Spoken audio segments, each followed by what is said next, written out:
sosok almarhum Abdurrahman Wahid ini? Pasti semua orang mengenalnya.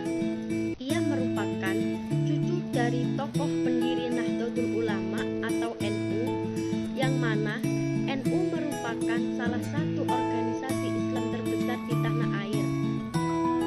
Ia juga pernah menjadi Presiden Republik Indonesia keempat pada tahun 1999 sampai 2001. Gus Dur kemudian meninggal dalam usia 69 tahun akibat sakit dan dimakamkan di area pesantren Tebu Ireng, Jombang. Menariknya, di lokasi pemakaman Gus Dur saat ini dijadikan tujuan utama dari wisata religi masyarakat sekitar, bahkan dari luar daerah. Jadi, tidak heran kalau hampir setiap hari banyak pengunjung yang datang. Dan banyak pula pedagang yang berjualan di sekitaran area makam. Tapi sayangnya saat ini ada pandemi COVID-19.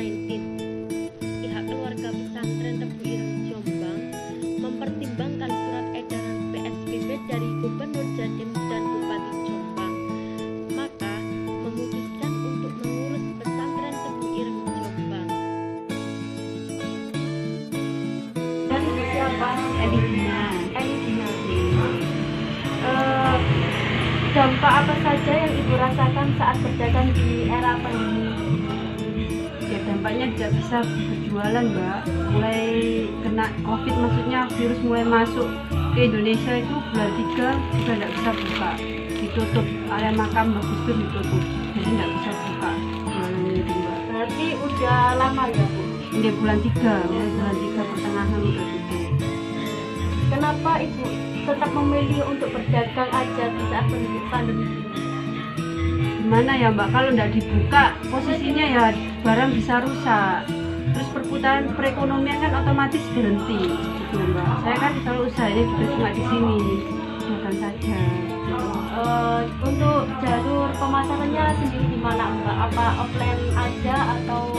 Saya online, ya online juga, Mbak. Mulai ada pandemi COVID itu barang mulai saya onlinein lewat Facebook itu, Mbak. Kalau dilihat dari segi omset dari sebelum COVID sampai yang Ada COVID jauh, Mbak. jauh banget. Jauh banget. Penurunan berapa persen, Bu, kira-kira? Sampai 100 loh, kalau persennya sampai 90%, 80%. Dari maksudnya sebelum COVID terus ada COVID itu sekitaran 75%, Mbak. Kalau itu ya global itu sampai 75%. Lantas bagaimana usaha Ibu dalam mengatasi semua itu agar bisa berjalan lancar? Ini mulai saya buka lagi di makam Gus Dur ini, mulai bulan 11 sudah saya buka. Terus saya online juga itu, Mbak, kan sebelum puasa udah tak online, jadi ya pemasukan dari situ. Terus saya grosir, reseller, ada maksudnya orang yang mau jual barang saya bisa saya resellerin, bisa muter lagi. Berarti pakai sistem reseller juga? Oh, reseller juga. Ya udah, Bu, terima kasih. Ibu Elidina tersebut merupakan salah satu pedagang yang terkena dampak COVID-19. Dan Ibu Elidina ini merupakan salah satu pedagang yang berjualan aksesoris di area makam. Setiap hari ia membuka dagangannya mulai dari jam 8 pagi sampai 8 malam. Meskipun dagangan tak seramai seperti dahulu, tetapi Bu Elidina ini tetap semangat dan optimis dalam berjualan. Ini dengan Ibu siapa? Salama. Selama dampak pandemi ini, apa yang Ibu rasakan pada dagangan Ibu? Ya, keluarnya sepi, dan ini kalau masih tidak boleh dikembalikan. Mulai pertama COVID ya, nah, sampai sekarang kalau nggak dikembalikan ya masih uang, Mbak. Jatuhnya ada 13 juta, ini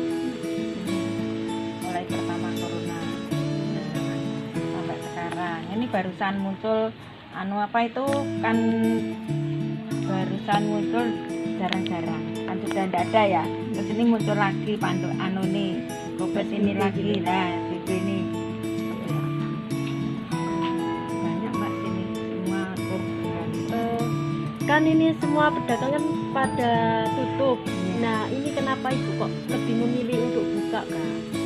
Karena saya sudah jatuh 13 juta, jadi saya ini beli lagi, saya jual lagi buat makan aja. Kalau sudah jatuh saya kan nggak punya uang. Untuk jalur pemasaran dagangan Ibu ini dilakukan secara offline di toko atau secara online juga? Oh, secara offline. Bagaimana strategi Ibu dalam menanggapi dampak corona ini? Ya, santai aja. Santai aja. Ya. Nanti bagaimana kalau nggak santai? Memang adanya seperti ini ya toh? Iya. Nanti kalau aku pusing nggak bisa jual. Kalau aku sakit apa nanti COVID loh. Jadi ya santai.